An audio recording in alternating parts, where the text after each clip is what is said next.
I was in Chicago and I was waiting for the elevated train, the subway.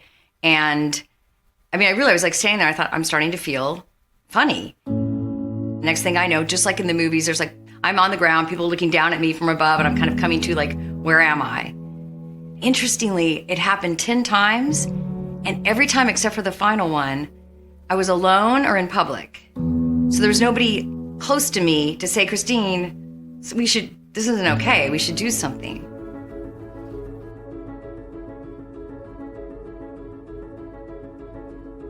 At the age of 22, after the birth of my son, I went into congestive heart failure. After living with cardiomyopathy my entire life, I had a rare form of cardiomyopathy called left ventricular non-compaction. And so obviously my pregnancy pushed me over the edge, and I went into heart failure when he was 3 months old. I used to work 50 to 60 hours a week. I promised my daughter after a 12-hour workday that I would take her to the movie. Didn't want to go because it was Alvin and the Chipmunks. Last thing I wanted to see after 12 hours. I got off work, picked her up, and we went to the restaurant. At the dinner table, I had my little phone with the emailing while she's talking to me. I heard this sigh and I looked up and she's like, "Are you done working yet?" And I felt so bad. So I put my phone on the table and I said, "So, what do you want to talk about?" And then she said, I just looked at her, smiled, and closed my eyes and just fell to the ground. I actually died in front of my daughter.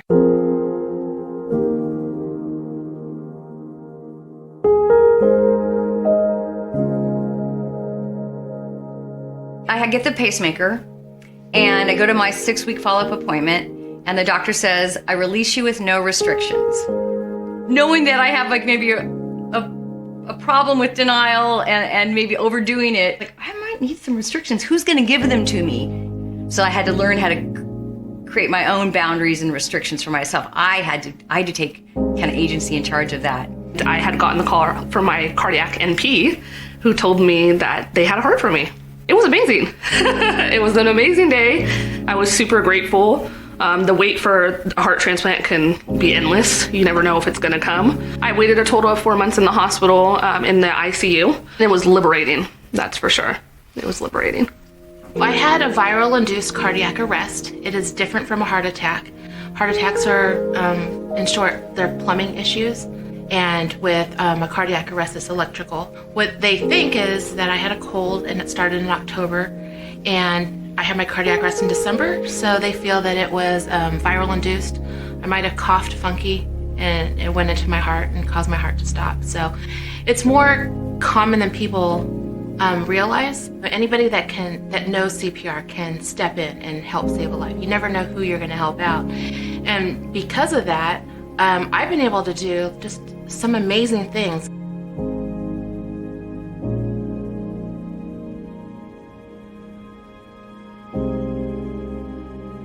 Don't forget how precious life is.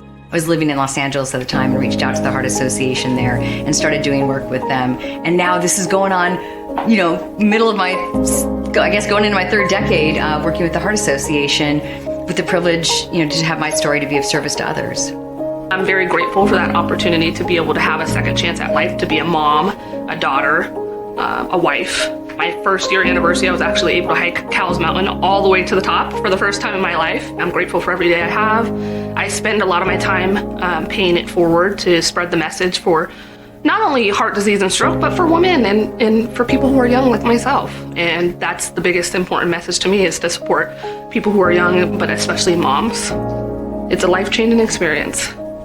I've been able to do just some amazing things, trying to do my part in bringing awareness for the Go Red for Women. With the American Heart Association, I was part of the Tournament of Roses parade. I was on the float. I never realized how hard it is to smile for 4 hours, and it's really hard.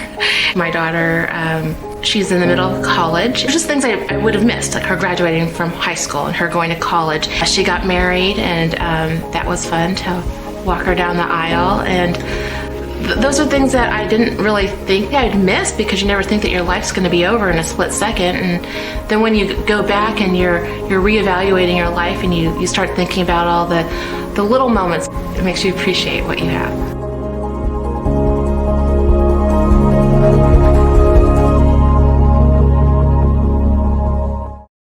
Hi everyone, Kristine Michie here. You just got to see a video that included my story and that of my Go Red sisters, Cecilia and Laura. And I want to say thank you. Thank you all for being here. And thank you, because of you, we're here. Because of the American Heart Association, the three of us are alive. I wanted to share a little bit more of my story to fill in a couple of the blanks that were left from what you just saw. That story from Chicago, I was 24 at the time when I passed out for the first time, and it happened another 10 times over the next 11 years before I did anything about it. I didn't really know. Frankly, I didn't want to be sick. And I didn't know that passing out like that could be possibly the signs of a heart problem. So one night it was 22 years ago, I was coming home from work. I was feeling a little funny on the way I got home. My sister-in-law was there. She'd been babysitting the kids because I was at a meeting that ran a bit late. And I walked in the door and I said, I'm feeling a little bit funny. If you could just hold on a second. And so she waited. And as she was waiting, she heard me. I'd stepped into the bathroom and she heard the sound of me crashing to the floor. When I came to, she told me that she'd called the ambulance.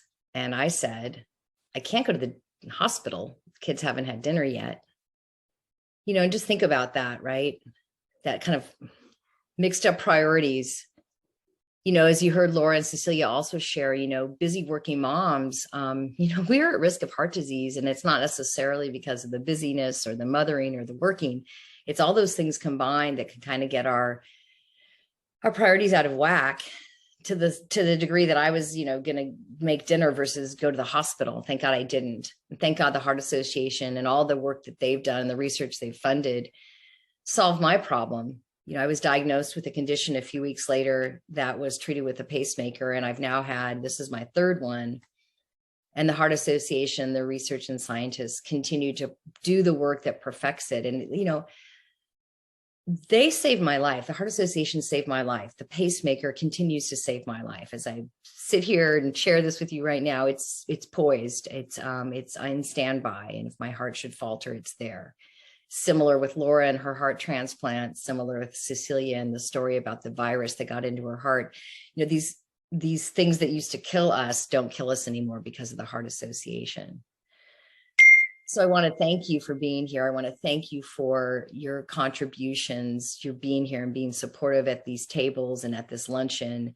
And know that, years before, other people made donations that funded the research that saved my life, that saved Cecilia and Laura's life. And thanking you for that in advance, because you're going to save lives today.